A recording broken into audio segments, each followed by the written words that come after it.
Donc aujourd'hui s'achèvent les Voix d'Orléans. 3 jours de débats intenses et passionnés, de rencontres conviviales, ponctuées de rendez-vous d'art et de culture, animés cette année par le Parlement des écrivaines francophones. La ville d'Orléans accueille cette plateforme depuis sa naissance en 2018. Quelle autre ville que la ville de Jeanne d'Arc? Quelle autre ville que celle libérée par une jeune femme envers et contre tous, uniquement guidée par sa foi et son courage?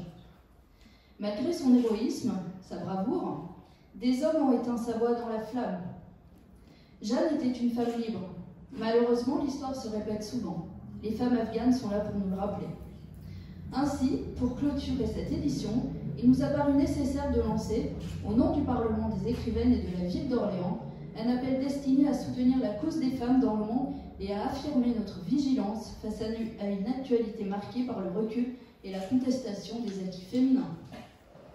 Aux militantes, résistantes, actrices et acteurs de la société civile investis dans le combat féministe, nous voulons joindre notre voix pour dénoncer les aberrations qui durent. 1. Comment se fait-il qu'une planète qui compte pour moitié des femmes continue à être dominée, commandée, gérée par une majorité d'hommes? Comment expliquer la présence minime des femmes dans les postes de décision et les organismes internationaux, dans des institutions censées parler de paix et de tolérance, oubliant de décliner ces deux valeurs au féminin? Peut-on admettre que certains régimes politiques continuent de se définir comme des démocraties, là où les femmes sont ostracisées, discriminées, parfois violées dans l'impunité totale? Peut-on parler de printemps révolutionnaire à propos de révoltes qui échouent à établir une réelle émancipation des femmes quand elles n'aspirent pas ou n'appellent pas à leur asservissement? Peut-on continuer à mesurer le progrès des sociétés à l'aune de leur performance économique, technologique ou leur PIB, là où aucun progrès ne devrait mériter ce nom s'il n'inclut pas un PLR, oui, inventons les mots et les initiales qui vont avec, un produit de liberté réelle pour les femmes? Peut-on tout simplement adhérer à une formation politique ou une quelconque idéologie sans s'interroger sur son positionnement sur la question féminine? Et peut-on définir le progrès autrement qu'un projet de société égalitaire et digne pour les femmes? Peut-on, pour revenir à l'actualité et donner un exemple concret, tendre la main au pouvoir des talibans sans tremper dans un crime, s'allier à la barbarie, la dictature et le féminicide dans toutes ses formes? Bref, comment espérer une sortie des maux et des crises en continuant à nier la présence et l'apport des femmes? Toutes ces séquences que nous traversons aujourd'hui, assaillis que nous sommes par la peur, le Covid, la perte des repères, les fractures sociales, les désastres humanitaires, les drames de l'immigration, la congrégation des mémoires douloureuses, les colères de notre planète, l'hostilité d'un environnement abîmé et détruit par nos caprices et nos abus, prouvent que nous avons tout à perdre si l'on ne comprend pas, une fois pour toutes, que la libération des femmes représente une solution aux épreuves de notre époque. Alors, il faut savoir dire non. Non aux sempiternels principes de réalité et aux intérêts particuliers. Non à une prédominance masculine qui continue à tout percevoir et résoudre selon ses normes et en fonction de ses privilèges. Non aux dictatures qui prolifèrent au prix de l'exclusion et du silence forcé des femmes. Non aux obédiences religieuses qui assoient leur pouvoir sur leur soumission. Nous, écrivaines francophones, appelons les États, les institutions, la société civile à travailler pour un monde qui se conjugue aussi au féminin, de la grammaire au poste de pouvoir, de l'action sociale à l'œuvre d'imagination, de la pensée à la performance manuelle. Nous revendiquons dans le sillage des femmes du Nord et des femmes du Sud une planète 50-50 et des générations égalité. Un changement des logiciels de société rétive à l'émancipation féminine, avec une action réelle sur les mentalités au moyen de l'éducation et des politiques d'incitation, et un renforcement de la laïcité, seul rempart contre les dérives religieuses et sectaires. Nous n'aurons pas honte de désigner du doigt certaines sociétés qui, souvent, sous couvert de spécificités culturelles, vise à garder le même système de domination sur les femmes. Nous ne renoncerons pas devant le fait d'affirmer que seules les valeurs universelles doivent nous guider, encore moins d'interpeller certaines de nos sœurs qui se fourvoient en ralliant des courants machistes, confondant leur intérêt avec celui de leurs oppresseurs, devenant les relais d'idéologies qui se fondent sur l'idée de leur infériorité. Enfin, nous oserons défendre la cause des écrivaines également, tant le fait d'écrire pour une femme expose dans de nombreux pays à être 2 fois censurée, opprimée, persécutée.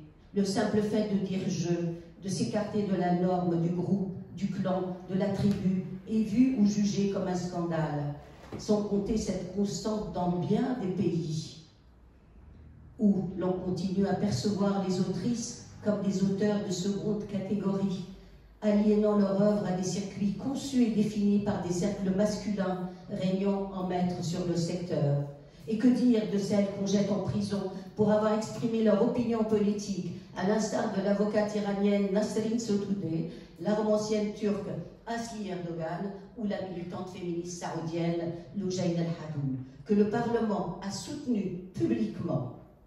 De même que nos membres se sont levés comme un seul, j'allais dire, comme un seul homme, j'ai changé comme une seule femme, pour condamner le sort fait aux Afghanes par un pouvoir masculin qui s'énorgueillit de sa course à contresens de l'histoire. Les écrivaines qui constituent notre Parlement viennent des 4 coins du monde. Elles sont de plusieurs origines, cultures, religions et couleurs de peau. Et c'est une force que cette diversité, une force qui nous permet de transcender les frontières et de parler au nom d'autres femmes. Si l'écriture est un métier solitaire, nos luttes et nos intérêts sont et seront communs. Si l'écriture devait servir à quelque chose, elle servirait à instaurer le procès des répressions, y compris, surtout, contre les femmes. Dès lors, il ne sera plus question de solitude, puisque nous serons au cœur d'une lutte commune, à travers ce beau projet porteur de la promesse de l'humain qu'est la littérature. Notre désir, écrire la liberté, l'égalité, les fraternités, les sororités, les solidarités, terrasser les lieux communs, fraterniser avec nos frères de plume et de cœur, allumer l'incendie de tous les doutes, éteindre les haines mortifères, sanctifier l'amour. Notre encre est en fait de larmes, de rires, de sang et d'audace. Et quand ces écrivaines lancent l'appel d'une ville qui s'appelle Orléans, cela ne peut qu'avoir un surplus de sens. Quand elles interpellent le monde à partir de la cité de Jeanne d'Arc, elles sonnent de nouveau l'heure de la résistance et du courage, avec ce luxe de le faire dans une langue, le français, qui véhicule des valeurs de liberté, d'égalité, auxquelles nous ajouterons, bien sûr, la féminité. Cet appel n'est pas le premier, ni le dernier du genre. Il ne servira pas de document politique en matière d'égalité, mais il marquera l'agenda du ralliement des écrivaines à la cause de leur sœur de sexe, avec le concours d'une ville témoin de l'histoire et au passé ô combien féminin. Il marquera la date d'un enrôlement inédit et public des écrivaines sur le front de l'émancipation qu'elles déclineront en fiction, en poésie, en essai, en culture d'une façon générale, de sorte que la cause féminine devienne aussi la cause de la littérature. Nos mots, nos livres, nos chants en seront empreints. Sur les couvertures de nos ouvrages, vous lirez en sous-titre invisible pour les femmes. Et à l'intérieur des pages, la feuille de route d'un programme qui résonne du même cri, vigilance. Un cri qui dit, nous veillons, nous ne laisserons pas nos sœurs dans tous les pays du monde se faire étouffer, écraser, assassiner, sans reprendre leur étendard.